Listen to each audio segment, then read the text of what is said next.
연습을 많이 하신 것 같아요. 이제 천천히. 예. 자, 오늘은 이제 19장 이제 말씀입니다. 근데 이제 저번 주 1 절에서 21 절까지 이제 그 내용을 너무 많이 하다 보니까 긴 내용을 우리가 잘 못했는데 1 절에서 21 절까지가 여호와의 도를 지켜 의와 공도를 행하는 하나님의 그 언약 백성의 삶에 대해서 살펴봤습니다.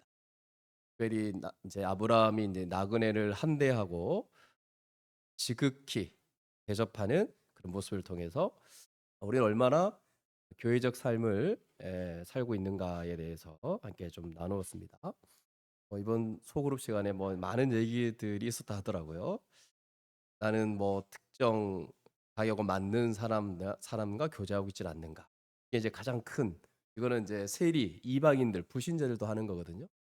불신자들이 하는 정도로 이제 그치면 안 되고 그 불신자들도 자기 잘해준 사람은 잘해주거든요. 근데 우리가 만약에 그 정도의 수준에 있다. 그러면 이제 우리는 하나님의 언약 백성다움을 많이 잃어버렸다라고 이제 말할 수 있는 겁니다. 교회적 삶에 대한 얘기들을 우리가 함께 나눴습니다. 자, 그리고 나서 이제 22절부터 29절까지 22절부터 33절까지의 내용을 좀 잠깐 좀 살펴보길 원하는데 자 22절을 보시면 이게 그냥 이렇게 구절을 따라오시면 될 것 같습니다. 사람들이 떠납니다.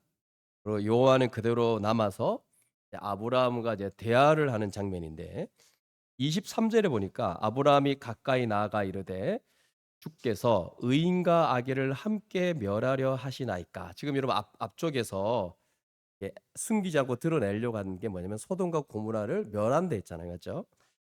그래서 20절 21절 때문에 그렇습니다. 20절 21절을 보시면 소돔과 고모라에 대한 부르짖음이 크고 그 죄악이 심히 무거우니 내가 이제 내려가서 그 모든 행한 것이 과연 내게 들린 부르짖음과 같은지 그렇지 않은지 내가 보고 알려 하노라라고 되어 있습니다.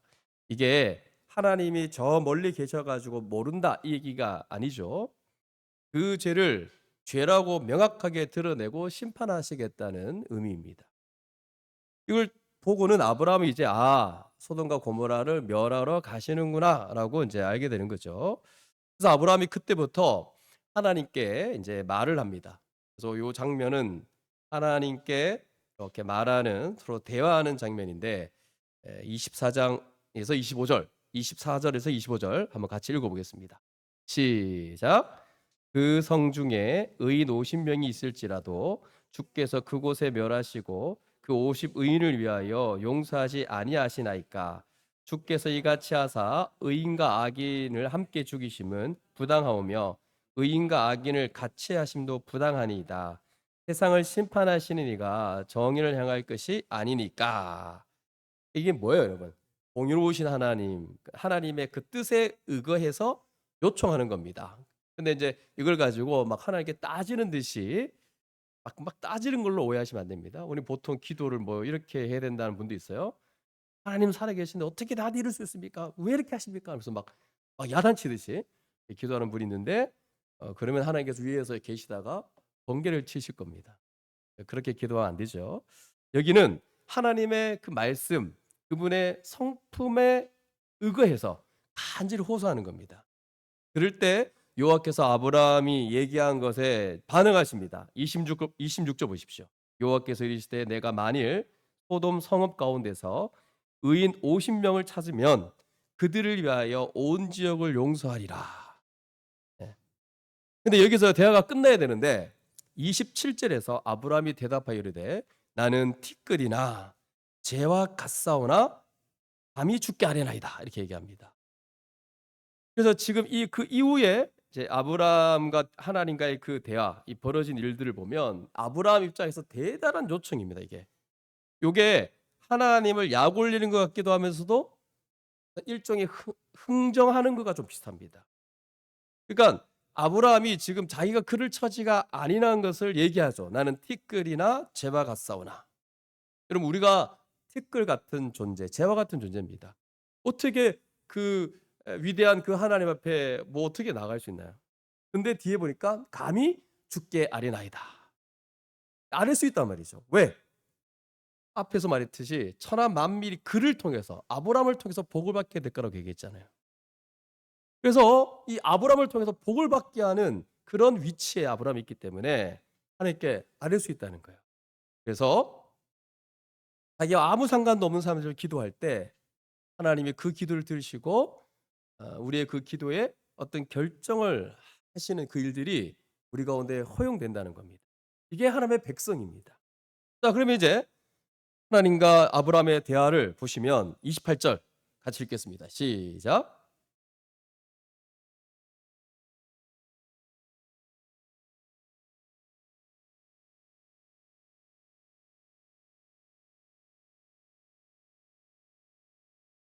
거기서 멈추지 않습니다. 29절 시작.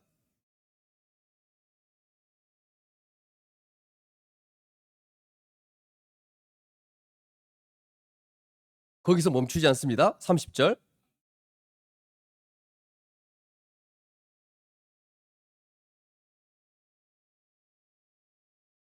예. 갑자기 5명 단위로 가다가 10명으로 바뀌어 버리죠. 왜? 아브라함 생각해 봐도 앞으로 할 얘기가 많은데 입이 아프잖아요. 갑자기 탁 10명 단위로 바꿔 버립니다. 그러니까 하나님이 지금 그냥 말하면 말하는 대로 다 들어 주겠다는 태도예요. 그리고 31절 보십시오. 아브라함이 또 이르시되 내가 감히 내 주께 아뢰나이다. 거기서 20명을 찾으시면 어찌하랴 하시니까. 그때도 똑같이 이르시되 내가 20명으로 말미암아 그리하지 아니하니라. 자, 32절 같이 읽겠습니다. 시작.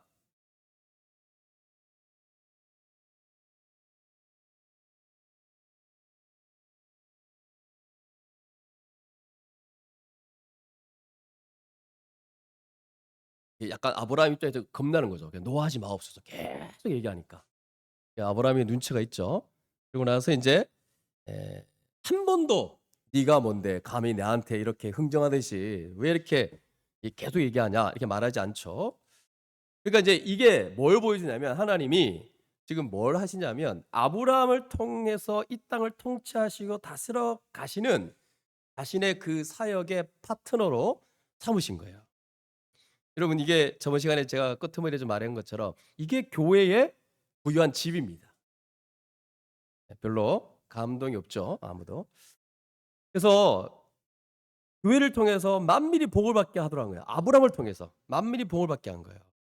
그냥 하나님이 뭐 정하신 대로 마음대로 하시면서 적당히 옆에 끼고 있는 거 아니라 우리가 기도하고 또 구하기도 하고 또 복음 전하고 이런 것들을 통해서 하늘에서 하나님께서 뭔가 작동하고 우리와 함께 뭔가 일을 이루어 가시는 거예요. 그래서 에베소서 2장 6절 같은 데 보면 또 함께 일으키사 그리스도 예수 안에서 함께 하늘에 앉히시니라고 돼 있어요. 우리가 그 위치에 있습니다. 그리고 요한계시록 22장 4절 하반절을 보시면 그리스도와 함께 더불어 천년 동안 왕노릇하니라. 원래 예수가 왕노릇하는데 우리 또한 그분과 함께 왕노릇한대요. 하나님이 이 교회를 조성하시고 내 교회를 세우신다 그랬잖아요. 그러면 이 교회 머리 되시는 우리 주님께서 이 교회를 통해서 만물을 어떻게 다스려 가는지를 보여주는 장면이 바로 오늘 아브라함과 하나님과의 대화를 통해서 우리는 알 수 있습니다. 그래서 우리가 교회가 이 세상에 대해서 말하기 시작하고 또 복음 전하겠다고 나서기도 하고 목회자들이 이렇게 하자 저렇게 하자 하기도 하고 성도들이 어떻게 하든 복음 전하자 이러면서 여러 가지 시도를 하는 이유가 다 뭐냐면 우리를 통해서 하나님은 당신의 그 사역, 구원 사역을 이루어 가기를 원하십니다. 그래서 아브라함이 이제 말하게 나오면 다 들어주시죠.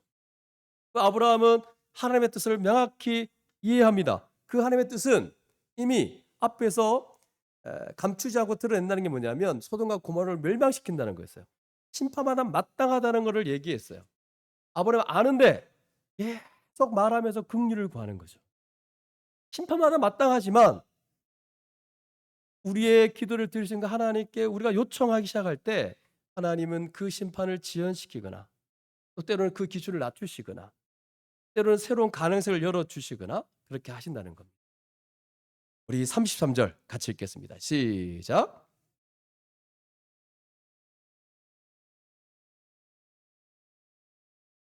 예, 마지막까지 아브라함이 얘기하죠. 그러니까 할 만큼 다 했어요, 여러분. 어떻게든 하나님의 그 성품에 의거해서 계속 얘기했죠. 그리고 나서 이제 19장으로 넘어가는데 오늘 우리가 나중에 살펴볼 텐데 두 천사가 갔어요. 결국 의인이 10명도 아니죠. 아니 5명도 없습니다. 어떻게 되죠? 19장에 들어가면 우리가 읽어서 아시겠지만 의인 딱 1명 롯. 근데 롯이 이제 이 상황을 아는 거죠. 롯도 이제 천사들을 따라서 심판과 저주로부터 탈출을 해야 됩니다. 여러분 잘 생각해 보세요. 우리가 보통 이 땅을 살아갈 때 가족 구원을 못 받으면 제일 마음이 쓰이지 않습니까? 나 혼자 복음 듣고 구원받고 부모님이 돌아가시는데 지옥 간다? 그게 마음에 남아서 늘 우리를 괴롭히는 게 바로 이 가족 구원입니다. 지금도 마찬가지죠. 딸 둘하고 사위 둘이 있습니다. 어떡합니까? 어떻게든 지금 구하려고 하죠. 사위도 아들이라고 치 가지고 막 그럽니다. 근데 나중에 살펴보겠지만 사위들 어떻게 하죠? 농담으로 여깁니다. 이 지금 소돔과 고모라 이 땅 멸망받는다라고 얘기했는데 막 이렇게 농담으로 받아들여요. 심판이 있다 그러는데 결국 딸만 겨 끌고 나오는 거예요. 그래서 의인 1명에 더불어 딸 2명, 3명이 이제 구원을 받게 됩니다. 근데 이것도 어떻게 구원받느냐 보니까 오늘 이 본문 19장의 본문의 핵심 아브라함을 생각하사. 그래서 지금 아브라함은 롯보다도 그 성읍 전체를 염려했던 자입니다. 결국은 하나님과 계속 대화하는 가운데 어떻게든 좀 해볼래 했지만 이제 안 됐죠. 하지만 하나님은 아브라함을 생각하셔 가지고 의인 1명 롯을 구원하신다는 겁니다. 이게 교회의 놀라운 위치입니다, 여러분. 에베소 2장에서 말씀하신 것처럼 예수님이 지금 하나님 보좌 우편에 앉으셔 가지고 이 온 우주 만물을 다스리고 그 구원 역사를 진행해 가시는데 거기에 누가 앉아 있냐는 거죠. 우리도 거기에 앉아 있다라는 사실입니다. 이게 교회의 영광과 충만입니다. 그래서 교회에게 우리 주님께서 많은 걸 맡기고 교회 안에 복음을 지켜내도록 놔두시고 또한 그 신앙 고백도 두시고 이 복음을 전함으로 이 땅에 하나님의 구원이 임했음을 알게 하시고 즉 심판과 저주로 경고하게 하시고 돌아오라고 말씀하시고 그리고 그뿐만 아니라 우리의 모습을 통해서 이웃을 사랑하는 그 교회로 살아가는 모습을 통해서도 이 구원이 이 땅 가운데 임할 수 있도록 그 구원을 이루어 갈 수 있도록 하시는 거예요. 그래서 하나님이 우리를 부르신 이유가 자기 구원 여기에만 멈추지 말고 자신만 행복하고 자신만 천국의 복을 누리고 그렇게 하시려고 우리를 이 땅 가운데 두시지 않았다는 겁니다. 우리를 부르신 그 이유, 죽어가는 자들을 구원하시라고 우리를 부르셨습니다. 그래서 우리가 이 BLF 단체가 어떤 방식으로든지 뭐 수련회를 열 때 물론 이제 이렇게 연결되어 있는 우리 단체 사람들이 대부분 오지만 그 수련을 통해서 어떻게든 복음 듣게 하고 복음이 전파되어지게 하고 그렇게 애를 쓰고 뭐 그러고 있는 것이죠.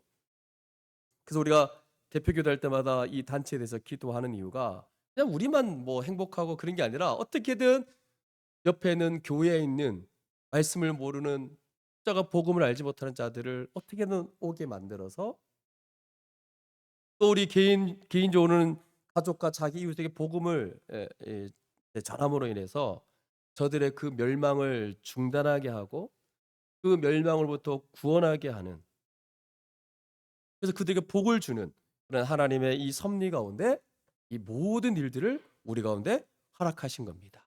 그러니 우리 교회가 나 혼자 구원받고 행복한 자가 아니라 죽어가는 영혼들을 어떻게든 구원하려는 그 마음들을 우리가 항상 가지고 우리에게 주신 이 사명을 감당하며 나가는 우리 모두가 될 수 있기를 바랍니다. 자, 그럼 이제 19장으로 넘어가죠. 자, 19장은 크게 세 가지로 나누어지게 됩니다. 1절에서 11절, 12절에서 29절, 30절에서 38절, 30절, 38절 내용은 나중에 제가 더 얘기를 할게요. 1절을 보시면 저녁 때에 두 천사가 소돔에 이르니 성문에 앉아 있는 롯이 두 사람 천사를 보고 달려가서 엎드려 절하고 영접하고 공손하게 대접합니다. 우리 이미 앞에서 저번 주에 봤던 모습이죠. 나그네를 대접하는 이 놋, 그러니까 아브라함과 비슷한 그 행위를 하고 있죠.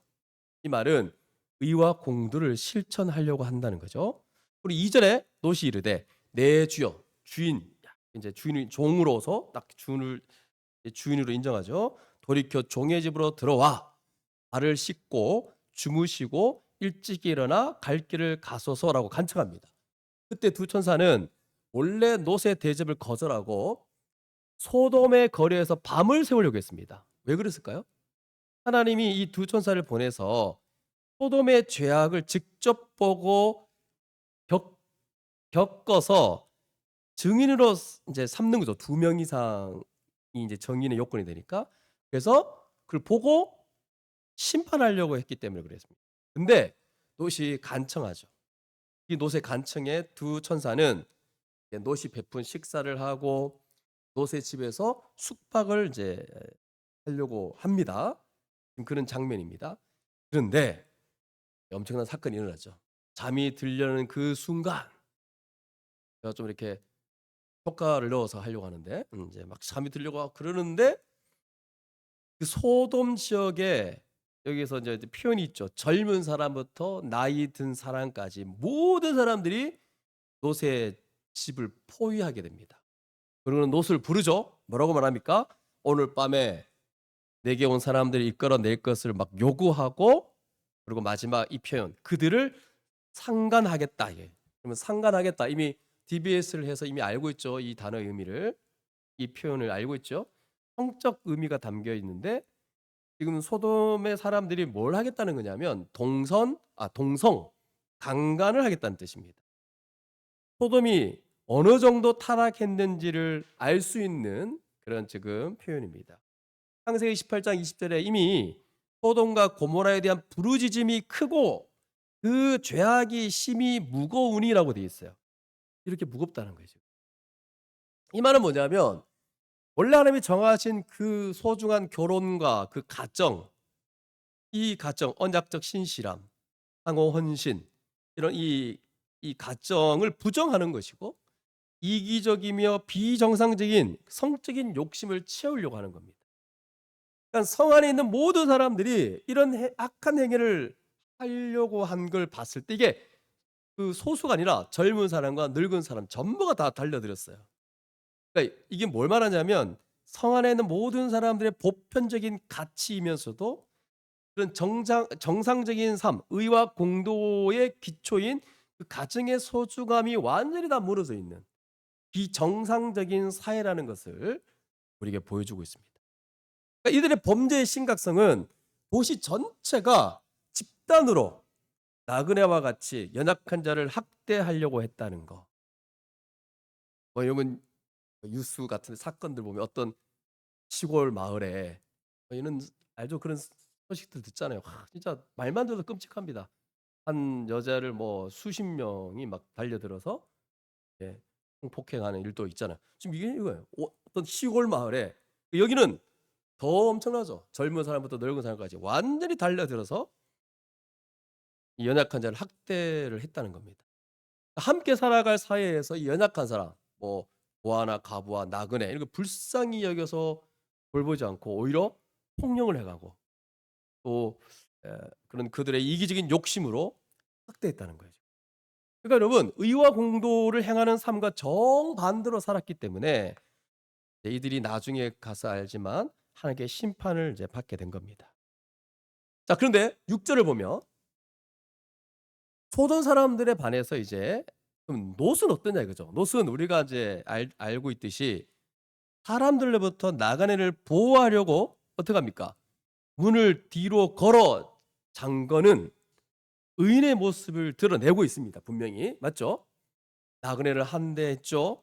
그리고 나그네를 보호하려고 문을 이렇게 잠그는 의인의 모습이 드러나는데 근데 이제 요거 뒤에 있는 이 표현 때문에 우리가 이제 약간 의아해하죠. 뭐냐면 나그네를 대신해서 자기 딸들을 내어줍니다.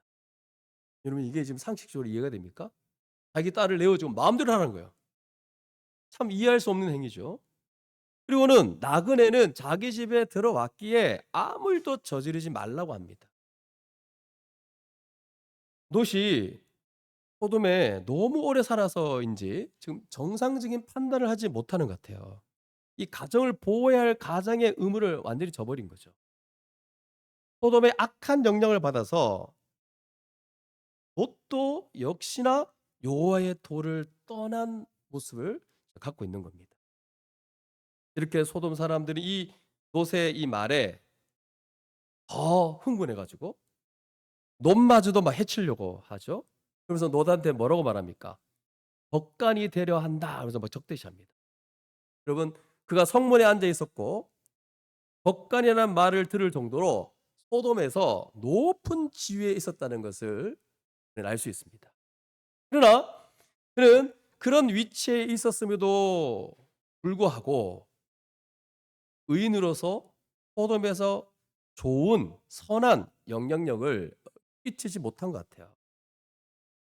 그 천사들이 막 롯이 이제 막 위험해지자 어떡합니까? 뒤에 보니까 그를 집 안으로 들이고 소돔 사람들의 눈을 멀게 해서 문을 찾지 못하게 합니다.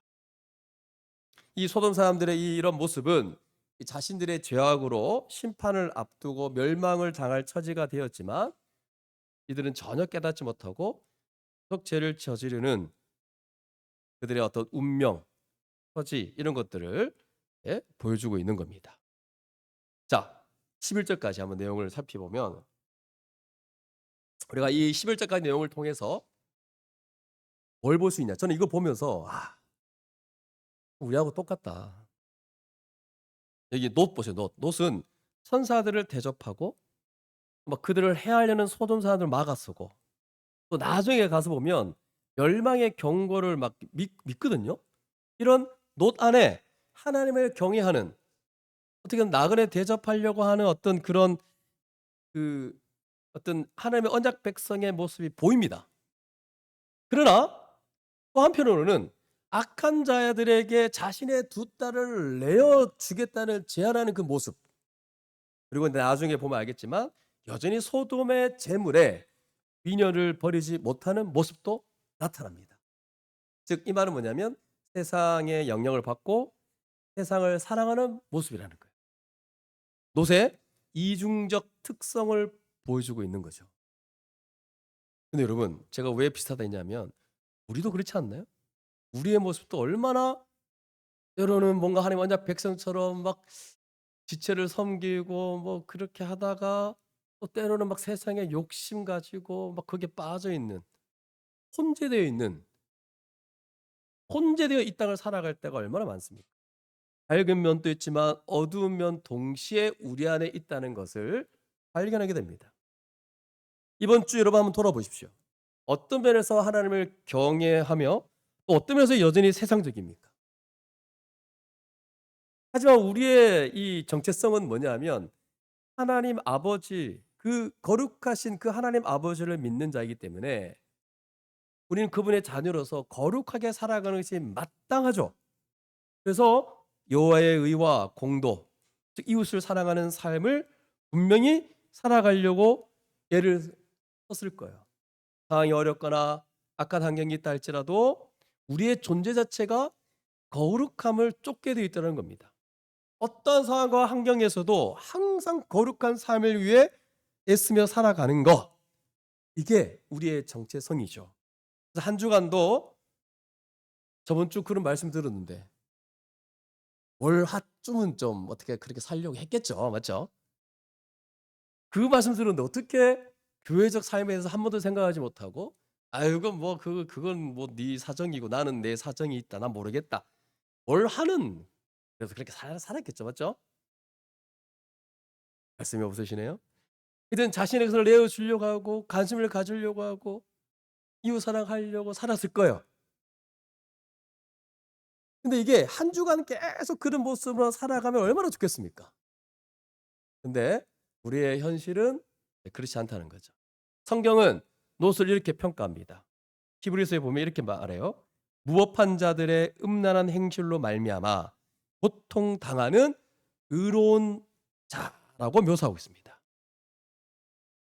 여러분 이 말은 뭐냐면 우리 또한 이 음란한 세상에서 고통당하고 있습니다. 우리가 살아가는 세상은 매우 악합니다. 우리는 이 악한 세상을 살아가기 때문에 영향을 안 받을 수가 없습니다. 그래서 신자들도 이 세상을 사랑하고 재물을 쫓을 때 타락할 수 있다는 것을 알아야 됩니다.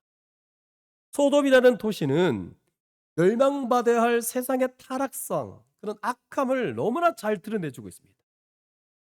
특히 소돔의 많은 백성들이 했던 이 행동, 집단을 했던 그 행동은 입에 담기에도 어려운 악행입니다.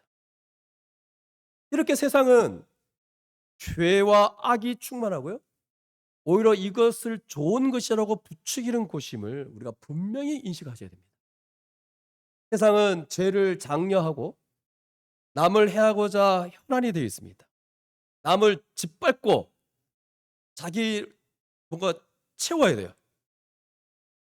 그래서 이 악한 세상에서 사는 신자가 세상을 사랑하고 세상을 쫓으면 어떻게 될까요?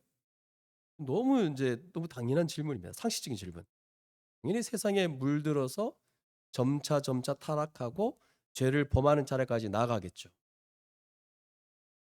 롯이 두 천사 대신에 두 딸을 내어놓겠다 말한 거 하고 이 롯의 말에 사위들이 농담으로 여긴 것을 봤을 때 이 롯의 영적 상태는 멜롱이다. 안 좋은 거죠, 완전히.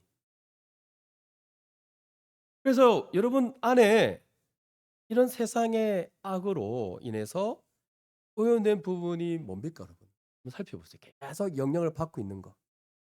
또한 세상의 악에 대해서 좀 쉽게 생각하거나 경계하지 않는 그런 무방비 상태로 내버려 두려는 그런 경향이 있지 않습니까? 여러분 우리는 이거를 쉽게 생각하면 안 돼요. 세상의 것을 경계하고 영적으로 긴장하며 살아가야 되는데 그게 아니라 오히려 세상의 것을 적당히 허용하고 재물이나 세상적 쾌락 이런 거 많이 추구한 건 아닌데 조금 추구하며 이렇게 살아갈 때가 있어요.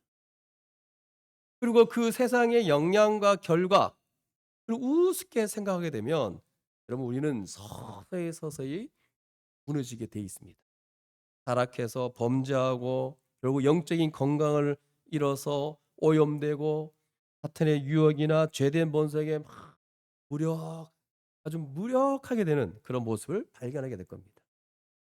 그래서 여러분 우리는 이 악한 세상의 문화와 유혹을 어떻게 해야 한다고요? 경계하셔야 됩니다. 여러분 어떤 부분에서 영향을 받고 있습니까? 제가 볼 때는 이 시대에 가장 우리를 힘들게 하는 거는 눈에 보이는 거예요. 그래서 어쩔 수 없이 휴대폰, 미디어 이런 것들은 강력하게 우리를 완전히 사로잡고 있습니다. 이런 세상의 영향력들을 그대로 허용하고 있지는 않는가. 그래서 여러분 우리는 당장 죄를 범하지 않는다 하더라도 세상의 악한 영향력을 계속해서 보는 걸로 듣는 걸로 계속 이렇게 허용한다면 우리는 점차 영적으로 무뎌지고 분별력을 상실해서 결국은 아주 위험한 상태가 될 것이 분명합니다. 사탄은 서서히 우리를 포위하고 약하게 만들 거예요. 그리고 결정적인 때에 무너뜨릴 겁니다. 그래서 여러분 이거를 쉽게 생각하시면 안 됩니다. 항상 긴장하셔야 되고 조금이라도 틈을 주면 안 된다는 거. 싸워야 합니다. 그래서 우리가 보통 지금 이 시대에 물론 이 땅을 살아갈 때 고난들이 있죠.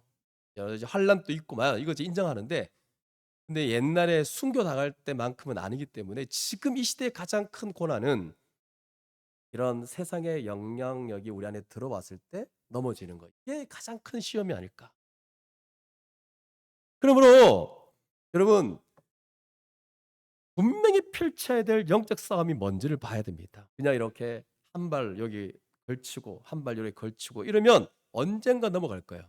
세상에 좋은 것들, 세상에 받는 영향력 이런 것들이 조금만 이렇게 가 있으면 이건 분명히 하셔야 됩니다. 영적 싸움을 펼쳐야 되는 겁니다. 아유 뭐 괜찮겠지 뭐 이렇게 아주 강간적으로 놔두면 언젠가는 사단이 집요하게 거기를 건드려서 넘어지게 됩니다. 그래서 주기도문에 나오는 "시험에 들게 하지 마옵시고 다만 악에서 구하옵소서." 이 기도가 처절하게 매번 나와야 됩니다. 이유는 기도를 하면서 죄와 이 영적 싸움을 펼쳐 나가야 됩니다. 그래서 여러분 가운데 죄의 유혹이 가까이 오고 있다. 싸우셔야 됩니다. 어중간하게 있으면 안 돼요. 한 번은 세상에 담그고 한 번은 여기에다 두는 거 안 됩니다. 단호하게 거절하고 싸우셔야 됩니다. 그래서 죄의 영향을 받으려고 할 때 결국 우리는 어쩔 수 없어요. 우리에게 주어진 그 특권 엎드려 회개하는 겁니다. 가장 지혜로운 건 뭐냐면 죄가 가까이 오기 전에 그것을 분별해서 경계하고 멀리 쫓아버리는 거. 그래서 여러분 이 죄에 대해서 여러분 연구해 보고 고민해 보면 결국 마음과 생각을 지켜야 되는 거거든요. 여기서 나옵니다. 네, 물론 또 환경적으로 계속 그런 죄에 노출되지 않도록 환경적으로 그런 세상의 영향을 받지 않도록 그 환경을 만들어 가는 것도 중요한데 근본적인 건 우리의 마음과 생각입니다. 여러분 지금 이 시대가 미디어를 통해서 우리를 유혹하고 있습니다. 미디어 안에서 온갖 TV에서 나오는 그 모든 메시지들은 여러분 불륜이든 지저분한 성관계든 뭐 도박이든 마약이든 야동이든 성인 방송이든 세상은 부추깁니다. 괜찮다. 즐겨라. 근데 여러분 그런 것들을 매번 듣고 보고 또 주변에서 말하고 이런 것들이 익숙해져 있으면 그 순간은 마음이 확 빼앗기지 않겠지만 계속된 영향 속에 있다 보면 사단은 그걸 집요하게 괜찮다. 즐겨라. 세상은 즐겁다. 행복하다. 마음껏 누려라. 그렇게 이제 가다 보면 결국 우리는 사단이 요구하는 대로 빠질 가능성이 많다는 거죠. 그래서 어떻게 해야 된다고요? 우리의 마음과 생각을 지킵시다. 마음과 생각을 지키고 세상의 영향 이런 것들이 뭐 보면 뭐 이혼도 여러분 완전 뭐 되게 자연스러운 걸로 말하고 괜찮다 그래요. 네가 살아갈 마음이 없는데 이 사람한테 가라. 지금 모든 드라마 프로그램 이런 거 다 이혼을 되게 괜찮은 걸로 말하는데 진짜 우리 교회 안에는 없었으면 좋겠습니다. 지금 우리 주변 교회 성모원 안에도 이런 일들이 막 일어나는데 참 마음이 괴롭죠. 목회자로서. 우리 교회만큼은 없기를 바랍니다. 불륜 생각만 해도 괴롭습니다. 없어야 됩니다. 세상의 영향을 받지 않는 하나님의 새 언약 백성들이 다 될 수 있기를 주님의 이름으로 축복합니다. 자, 계속해서 12절입니다. 천사들이 노새에게 여호와 하나님 앞에 소돔의 부르짖음이 커서 소돔을 멸하려 한다고 알려주고 있고요. 제가 이제 한 절 한 절 하고 싶지만 시간이 없는 관계로 제가 간추려서 말하겠습니다. 이 소돔의 부르짖음은 뭐냐면 정이 파괴됨으로 사회가 막 이기적이고 비정상적이 되었다는 거죠. 동성애 행위나 또 사회적 약자들, 고아, 과부, 나그네 이런 학대를 당해서 울부짖는 소리를 뜻하고 있습니다. 천사들이 노새에게 속한 모든 사람들을 성 밖으로 피신하게 해서 심판을 피하도록 하죠. 여러분 사실 롯과 그의 가족들이 계속해서 보이는 행태들을 보면 여러분 12절에서 이렇게 쭉 보면 여러분 이 내용들은 아마 주일학교 때 많이 들었을 거예요. 맞죠? 노새 아내, 뭐 소금 기둥된 아내부터 해서 뭐 재촉해서 이끌고 뭐 이런 거 아시죠? 소돔에 깊이 젖어 있다는 걸 알 수 있습니다. 자, 14절 보죠. 14절. 뭐라고 돼 있죠? 롯이 그 딸들과 결혼할 사이들에게 말하 이르기를 여호와께서 이 성을 멸하실 터이니 이곳을 떠나라. 심판을 경고하지만 아까 제가 말했듯이 정작 사이들은 어떻게 하죠? 농담으로 여겼다는 거. 서글프게도 롯의 신앙과 인격이 가족과 친척들에게 어떤 영향을 끼치지 못했다는 겁니다. 게다가 15절에 보십시오. 동틀 때에 천사가 롯을 재촉하여 이르되 일어나 네 아내와 두 딸을 이끌어내라. 이 성의 죄악 중에 함께 멸망할까 하노라. 근데 어떻게 하죠? 롯은 대체합니다. 여전히 뭘 말하냐면 소돔의 재물에 미련을 버리지 못한 거예요. 그래서 어떻게 합니까? 두 천사가 어쩔 수 없이 한 손에 한 명씩 잡고 녹가 안에 두 딸을 성 밖으로 강제로 이끌고 나옵니다. 그리고 16절 하반절을 보시면 뭐라고 되어 있냐면 여호와께서 그에게 자비를 더하심이었더라. 여러분, 천사가 한 명 더 있었다면 사이들도 구원받았을까요? 임박한 심판에도 녹과 그의 가족들이 나타내는 반응을 보면 여러분, 사위들이나 별반 다를 바가 없어요. 그래서 이들이 참으로 구원받을 수 있었던 그 이유는 언약에 신실하신 여호와께서 아브람을 생각하셔가지고 롯에게 자비를 베푸신 것밖에 없습니다, 여러분. 그리고 롯은 소돔성에서 지체했을 뿐만 아니라 이제는 산으로 도망가라는 말을 듣고도 어떡합니까? 롯이 뭘 요구하죠? 소알이라는 성으로 도망가기를 청합니다. 왜 그랬을까요? 롯은 자신이 도망해서 산으로 가다가 재앙을 만나 죽을까 두려워해서 그래요. 그래서 그 성읍 소알은 도망가기에도 가깝고 뭐 작기도 하지만 작기도 했기 때문에 그것으로 도망가게 해달라고 요구하죠. 근데 이 요구조차도 롯의 간청을 이제 천사들이 허락하고 뭐라고 말하죠? 소알성을 멸하지 않겠다고 말씀합니다. 사실 천사들이 롯에게 한 말은 뭐냐면 재물과 세상의 풍요함에 미련을 두지 말고 하나님 나라의 약속을 받고 산지에서 살아가는 아브라함에게 돌아가러 간 거거든요. 그러나 롯은 여전히 소돔의 재물과 악한 재물에 빠져 있다는 것을 보여주고 있습니다. 여전히 하나님 나라보다 재물과 세상의 풍요함에 미련을 두고 있는 거죠. 롯이 소알에 들어가자마자 어떻게 합니까? 하나님은 하늘로부터 이 유황, 여러분 옛날에 주일학교 때 많이 들었죠? 유황불. 유황이 뭡니까? 유황.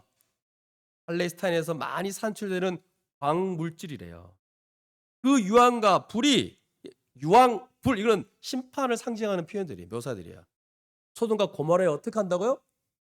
비같이 내립니다. 여러분 이걸 진짜 묘사를 진짜 더 자극적으로 해야 되는데 유황과 불이 소돔 고모라 전 지역에 비같이 내립니다. 성과 온 들과 성에 거주하는 모든 백성과 땅에서 난 것 다 어떻게 한다고요? 엎어서 멸하십니다. 제가 더 무시무시하게 설명해야 되는데 상대는 제 표정이 자꾸 입꼬리가 올라가서 심판을 얘기할 때도 자꾸 웃습니다. 그래서 진지하게 온 들과 성에 거주하는 모든 백성과 땅에 난 거를 유황과 불을 비같이 내려서 다 멸하십니다. 근데 그런 와중에 롯의 아내를 보시면 롯의 아내 소돔에 연연하고 있죠. 이제 뒤를 돌아보지 말라고 그토록 부탁했는데 뒤를 돌아보다가 소금 기둥이 되고 말았습니다. 그때 아브라함이 이제 아침에 일찍 일어나서 여호와 앞에서 있던 곳에서 소돔과 고모라가 불에 타 연기가 치솟는 걸 봅니다. 여러분 이 표현 보십시오. 연기가 옹기가마에 연기같이 치솟아 보았더라. 옹기가마 알죠? 하여튼 연기가 쫙 소돔과 고모라 전 지역이 다 타서 연기가 다 오르는 거죠. 그리고 29절 마지막 하나님이 어떤 분인지를 분명히 드러내고 있습니다. 우리 29절 같이 읽겠습니다. 시작.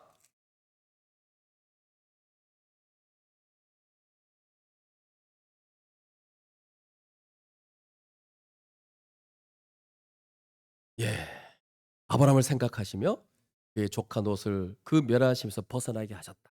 즉 조카 롯을 구원하셨다는 겁니다.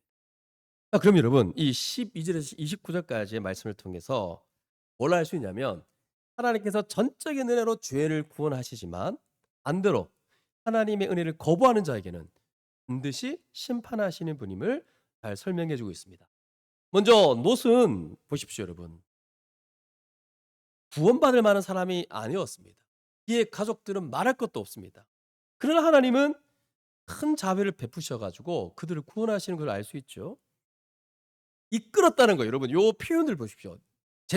재촉했는데 지체했는데 천사들이 두 손을 잡고 탁 한건적으로 이끄신 거예요. 여러분 우리의 구원이 그렇습니다. 한건적으로 역사에서 임박한 멸망을 알지도 못했지 않습니까? 우리 여러분 심판받을 줄 알았어요? 임박한 멸망을 알지도 못하고 그럼 구원 구했나요? 구원을 구하지도 않은 자들에게 은혜로 구원하신 거죠. 그래서 신자는 뭐냐 하면 신자의 구원은 이 자체로 기적이고 신비입니다, 여러분. 구원받은 신자가 이 구원을 구하지도 않았고 구원받아야 될 필요성도 알지 못했는데 그런 우리를 강권적으로 이끌어내신 거예요. 진노로 인해 멸망이 임박한 것을 알지 못하고 소돔성을 떠나기 싫어서 막 지체하며 머뭇거렸던 이 모세의 모습, 예, 우리의 전 모습이죠. 죄인의 전형적인 모습을 보여주고 있습니다.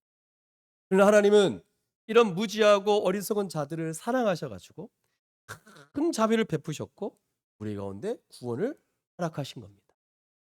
그래서 다시 말하지만 구원은 하나님의 전적인 은혜입니다. 하나님은 지체하는 자들의 손을 잡아 멸망으로부터 건져내시는 분이십니다. 그래서 구원에 있어서 사람의 역할은 하나도 없습니다. 오직 하나님의 은혜입니다. 하나님이 죄인인 우리의 손을 잡아 이끄셔가지고 지금까지 인도하셨다는 사실을 여러분은 얼마나 확신하고 있습니까? 구원은 우리가 원한 것도 아니고 우리 스스로가 이룰 수 있는 것도 전혀 아닙니다.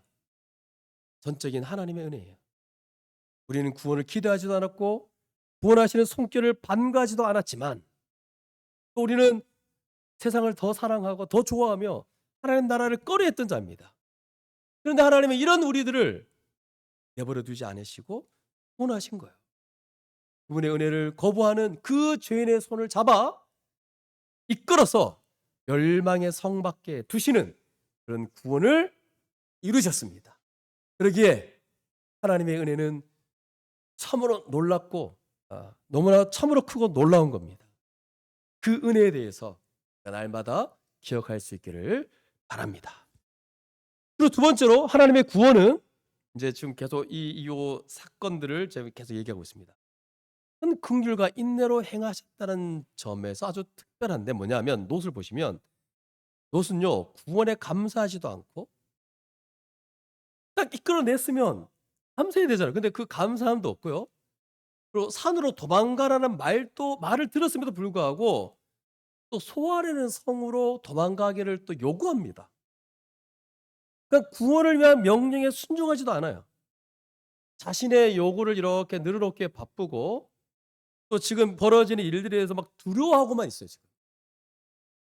그러나 자비로우신 하나님은 그를 강권적으로 성 밖에 두셨을 뿐만 아니라 그의 모든 강구를 받아주시고 계속해서 구원을 이루어 가시는 것을 볼 수 있습니다.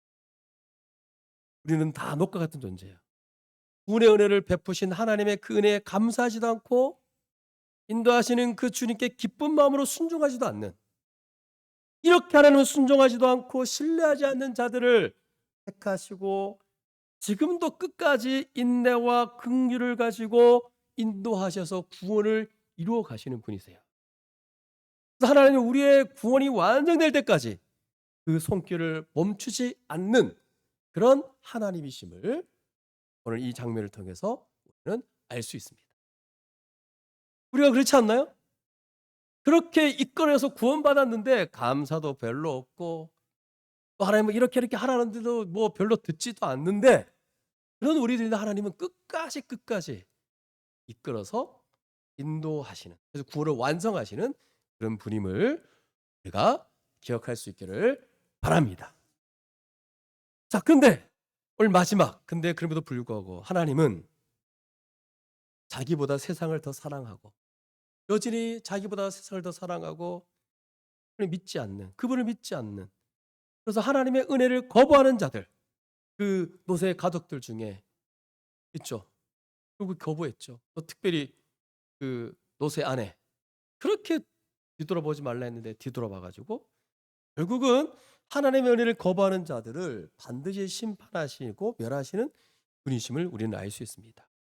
그래서 반드시 심판하신다는 것, 주님이 재림하시는 그날에 최종적인 심판이 있다는 것.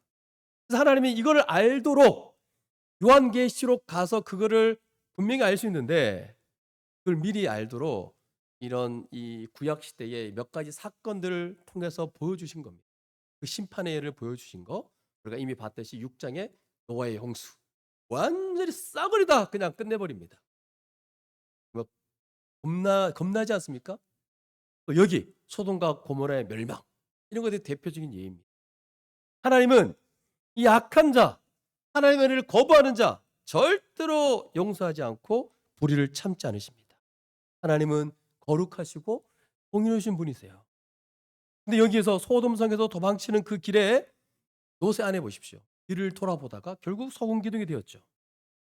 그럼 여러분 여기에 이 롯의 아내가 뒤돌아봤다, 돌아보다 할 때 요 원어가 뭐냐면 단순히 여러분 이게 그냥 뒤돌아본 걸까요? 뒤돌아본 동작이 아니라 마음에 두고 호감을 갖는 걸 말합니다. 즉 롯의 아내는 소돔을 사랑해서 도망갔다는 거예요. 도망가는 걸 중단했다는 거예요. 여전히 미련이 있다는 거예요. 그리고 하나님은 그분의 은혜를 거부하고 소돔의 재물과 쾌락을 사랑했던 롯의 아내를 심판하십니다. 그래서 여러분 이 장면을 보고 하나님 반드시 심판하시는 분이구나. 여전히 하나님보다 세상에 마음이 빼앗겨 있었고 여전히 거기에 완전히 다 있으면 여러분 언젠가 이게 처음에는 조금 되다가 여러분 세상과 예수 그리스도를 분명히 여러분 선택하셔야 돼요. 비용 계산하셔야 됩니다. 복음의 기초 국가에서 반드시 비용 계산하라 그러거든요. 근데 여전히 세상에 미련을 두고 여전히 그리스도께 온전히 가지 않는다면 하나님 심판하실 거예요. 하나님의 심판을 정말 있는 사실로 믿고 두려워하는지 오히려 아니면 심판을 믿지 않는 가운데 머뭇거리며 세상에 여전히 마음을 두고 그리스도께 결단하며 나오지 않는 자들이 있다면 여러분 하나님은 반드시 심판한다는 사실을 기억하십시오. 꼭 세상을 더 사랑하고 세상에서 좀 더 여기가 다가 아닌데 여기가 전부가 아닌데 여기서 뭔가 더 풍족하게 살고자 한다거나 이 땅에서 자신의 인생이 결정나는 것처럼 여전히 돈 사랑하고 세상 사랑하며 여기에 온통 관심을 쏟고 여기에 시간과 열정을 다 쏟고 있다. 이런 사람들은 구원의 기회가 주어졌음에도 불구하고 뒤를 돌아보며 소돔으로 돌아가려고 했던 롯의 아내와 별반 다르지 않다는 사실을 기억할 수 있기를. 그래서 제가 뭐 이게 그렇다 해서 여러분 뭐 세상에 조금 있다고 해서 구원이 없다 이런 게 아니라 계속해서 여러분의 마음들이 예수 그리스도보다 거기에 계속 빠져 있고 아침부터 밤까지 뭐 이렇게 이 세상에서 내가 뭘 얻거나 올라가거나 이런 걸로 여러분의 존재감이 막 형성되고 기뻐했다가 무너졌다가 시간, 에너지 어디에 여러분 허비하고 있는지를 보시면 됩니다. 그래서 여러분 여전히 한 발을 거기에 두고 있고 여전히 여기에 두고 있고 여전히 여기는 뭔가 그래도 안 될 것 같아서 막 그런 여러분의 이 중심의 이 마음들을 주님은 분명히 아십니다. 그래서 죄의 자리에서 떠날 때 지체하지 말고 신속하게 미련 없이 떠날 수 있는 우리 모두가 될 수 있기를 바랍니다. 그러면 여러분 이제 마지막 우리가 읽지 않았던 30절에서 38절의 말씀을 보시면 이제 소돔과 고모라에 임한 심판을 보고 이제 막 공포에 사로잡혀 있는 롯은 애초에 들어가기를 요청했던 그 소활성 빠져나온 걸 볼 수 있습니다. 그리고는 산속 깊은 동굴로 들어가 숨어버리죠. 여러분 계속 어리석은 선택을 계속 이어가고 있습니다. 심판을 두려워하고 숨으려고만 하지 말고 어떻게 되죠? 언약을 받은 아브라함에게로 돌아가야 되는데 그러지 않습니다. 게다가 롯의 두 딸이 막 술에 취해서 인사불성에 있는 아버지를 통해서 자식을 낳는 끔찍한 죄를 저지르게 됩니다. 롯의 두 딸은요 아버지에게 뭔가 신앙이나 인생의 소중한 가치 이런 걸 배우지 못했던 것 같아요. 그래서 오히려 두 딸은 소돔의 그 악한 문화에 깊이 빠져 있습니다. 31절 보시면 뭐라고 돼 있죠? 온 세상의 도리를 따라 우리와 교란할 사람이 이 땅에는 없다. 그러면 여기에 온 세상의 도리는 재물, 그 당시 재물, 그 당시 결혼 지참금, 자녀를 통한 생계와 이런 생계 뭐 이런 거예요. 요런 재물에 대한 유혹과 세상의 염려요. 이 땅에도 마찬가지 온 세상의 도리, 지금 전반적으로 뭐 많은 사람들이 추구하는 그런 거. 뭐 이렇게 세상의 염려들, 뭐 돈이 좀 있어야 되겠고, 뭐 땅은 뭐 건물이 어떻고 다 그런 거예요. 그 온 세상의 도리 때문에 이 노새의 가정은 완전히 파괴되고 말았죠. 그 노새 두 딸이 아버지에게 범죄함으로 낳은 이 두 아들. 그리고 모함과 베냐민, 벤암미 맞죠? 각각 모함과 암몬 족속의 조상이 되어 버립니다. 결국 노새 자손은 불신앙의 계보를 이뤄갑니다. 그래서 이 두 족속이 나중에 이스라엘 백성이 가나안 땅으로 들어가려는 이 광야의 여정에서 발목을 잡는 역할을 하게 됩니다. 그리고 나중에 이제 출애굽기 같은 데 보면 모세가 이들이 여호와의 총회에 들어오지 못하도록 명령합니다. 자, 이게 노새 결말이에요. 뭡니까 여러분? 13장부터 롯은 하나님이 아니라 자기 눈에 보기에 재물을 선택했습니다. 그래서 그는 꼬리에 꼬리를 무는 악수를 거듭해서 지금까지 온 거예요.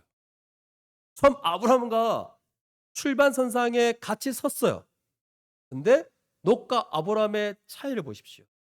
그 재물의 유혹으로 인해서 죄와 악한 세상에서 돌이키는 것을 주저했던 이 롯, 결국은 이 자녀들을 통해서 그런 악한 죄를 저지르게 되고 악한 계보로 가게 되는 결과를 맞게 됩니다.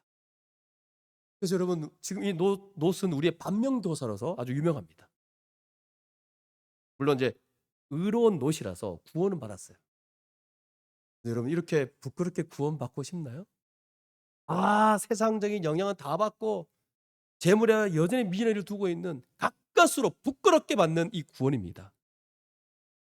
그래서 여러분 범죄가 있을 때 이 매우 심각한 결과를 초래한다는 사실을 여러분 아셔야 됩니다. 그래서 여러분 죄를 지을 때 저도 이제 이 훈련을 하려고 하거든요. 내가 이 죄를 지으면 요 죄는 용서받지만 요거는 용서받아요. 보혈의 능력이 있으니까. 근데 그 작은 죄라도 결과가 뭔가 이 죄에 영향이 있다는 거예요. 그러니까 작은 죄라도 허용하지 않기 위해서 싸워야 됩니다. 죄는 종종 심각한 결과를 낳게 돼 있어요. 그래서 어떤 죄라도 허용해서는 안 되는 거죠. 아무리 작은 죄일지라도 결국은 눈덩이처럼 불어나서 엄청난 결과를 초래할 수 있다는 거. 오늘 이 롯의 자녀들을 봤을 때 우리가 쉽게 행하는 죄로 인해서 자신에게도 그렇고 타인에게도 그렇고 악한 열매로 나타나게 돼 있다는 겁니다. 그래서 여러분 우리는 구원받은 새로운 존재로서 성령을 따라 살게 되고 또 몸의 행실을 죽이고 성령의 인도하심에 순종하며 살아갈 때 우리의 결과는 성령의 열매를 맺는 거. 그래서 하나님의 복을 받는 거. 예, 상생인 겁니다. 그런 측면에서 우리는 얼마나 죄를 혐오하고 죄의 결과를 두려워하고 있는지. 죄 지을 때 여러분 생각하십시오. 작동돼야 됩니다. 제 결과가 안 좋다. 어떤 죄든 결과를 초래한다는 사실을 여러분 아셔야 됩니다. 만일 우리가 이 죄의 실상을 정확히 볼 수 있다면 우리는 죄와 피 흘릴까지 싸우게 될 거예요. 피 흘리게 싸워야 됩니다. 오늘 이 노새 가정의 결과, 자녀들의 결과를 생각하며 그 죄의 결과를 좀 우리가 심각하게 여기며 날마다 죄와 피 흘리게 싸울 수 있는 모두가 될 수 있기를 바랍니다. 오늘 본문 전체를 이제 마무리하겠습니다. 한마디로 정리하면 이거예요. 하나님께서 악인은 반드시 심판하시고 의인은 크신 은혜로 구원하신다. 그러나 구원받은 의인일지라도 세상을 사랑하며 자기 마음대로 살아가면 그 결과는 비참해진다는 거예요. 이게 오늘 본문의 핵심 메시지예요. 근데 여러분, 그러면 하나님이 소돔과 고모라를 심판하실 때 롯은 어떻게 하나님의 구원을 받았을까? 이게 보니까 오늘 16절 하반절하고 29절 이게 너무 중요합니다. 16절 보십시오. 16절. 여호와께서 그에게 자비를 더하심이었더라. 29절 한 번 더 같이 읽겠습니다. 29절 시작. 29절 시작.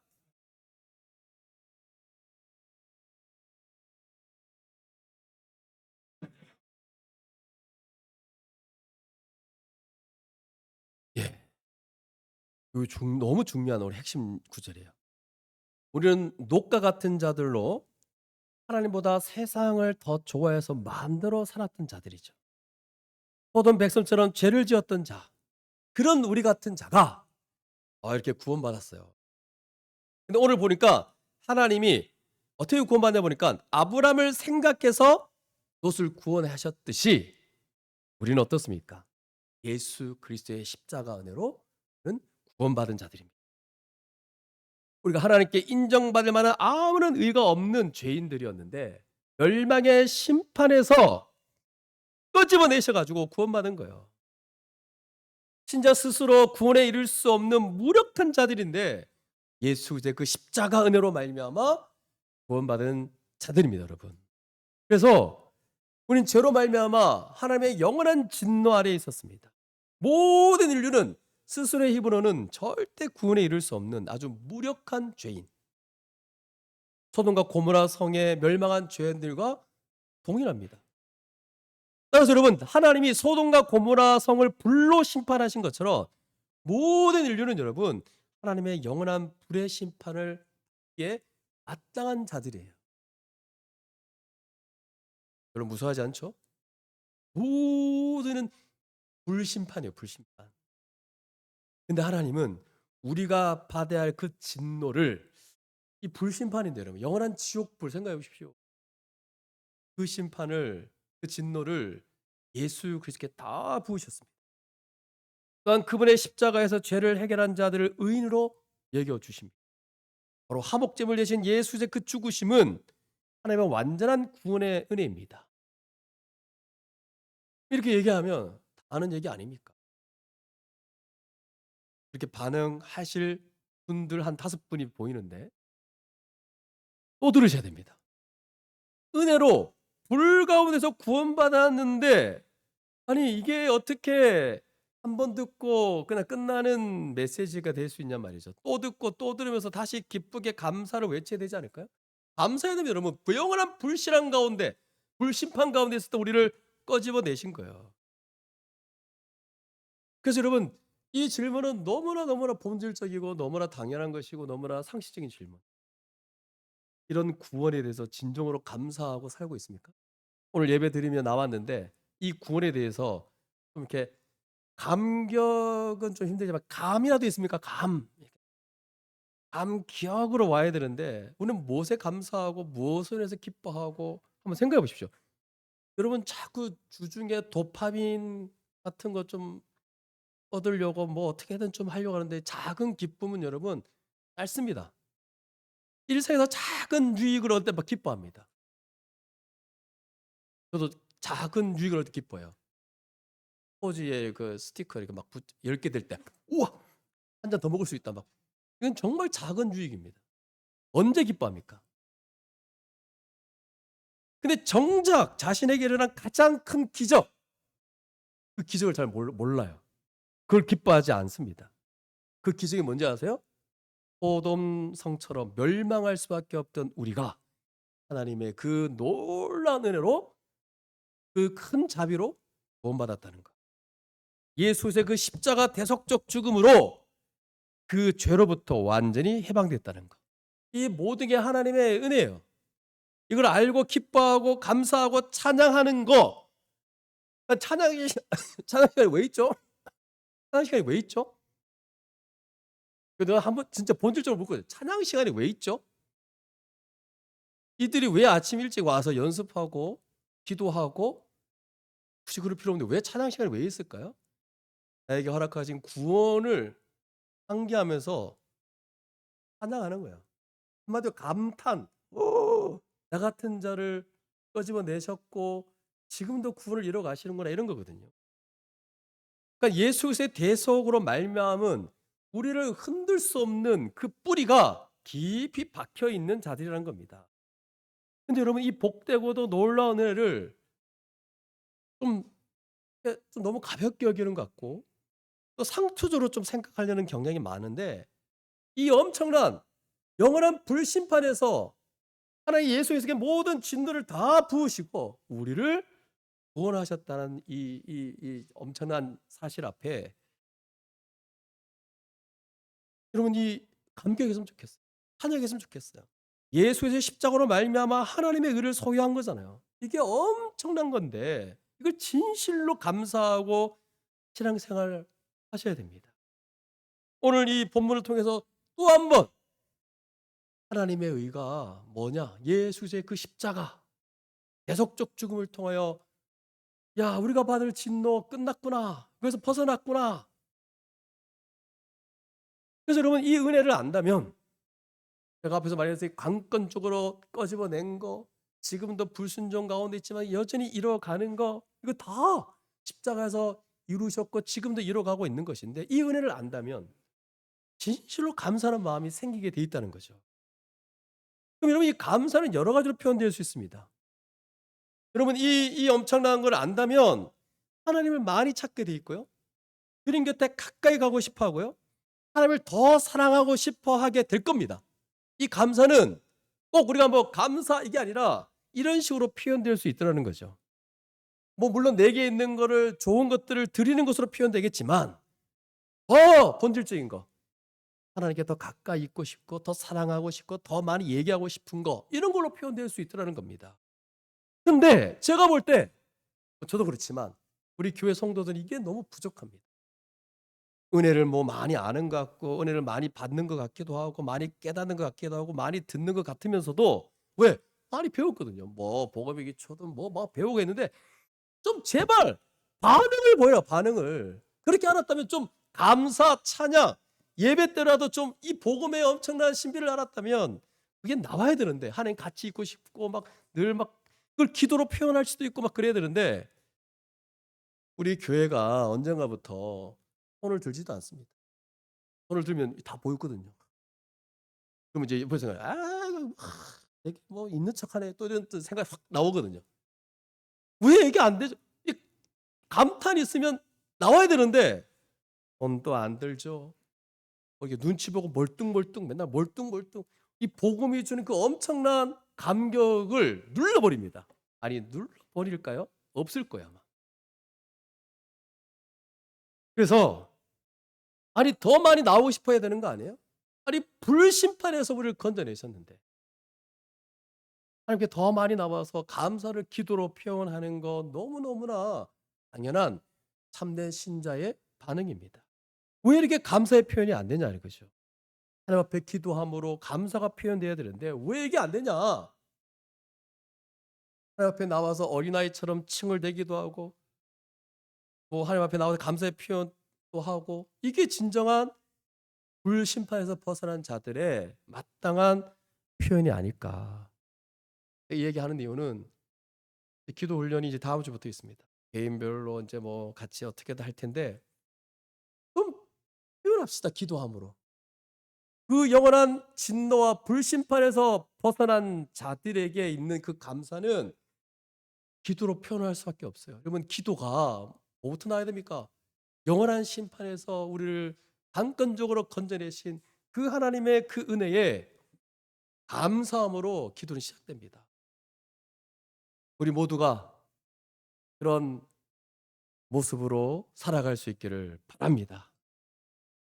그냥 머리만 크고 은혜가 무엇인지는 알고 깨닫기만 하지 말고 이 놀라운 사실이 실제 우리의 내용이 되어지고 우리 것이 되어져서 감사함으로 이 십자가 복음에 반응하고 하나님께 더 가까이 나와서 하나님을 붙들고 어린아이처럼 하나님 의지하며 은혜 구하며 기도하는 우리 준혜교회 성도될 수 있기를 주님의 이름으로 축복합니다. 함께 기도하겠습니다.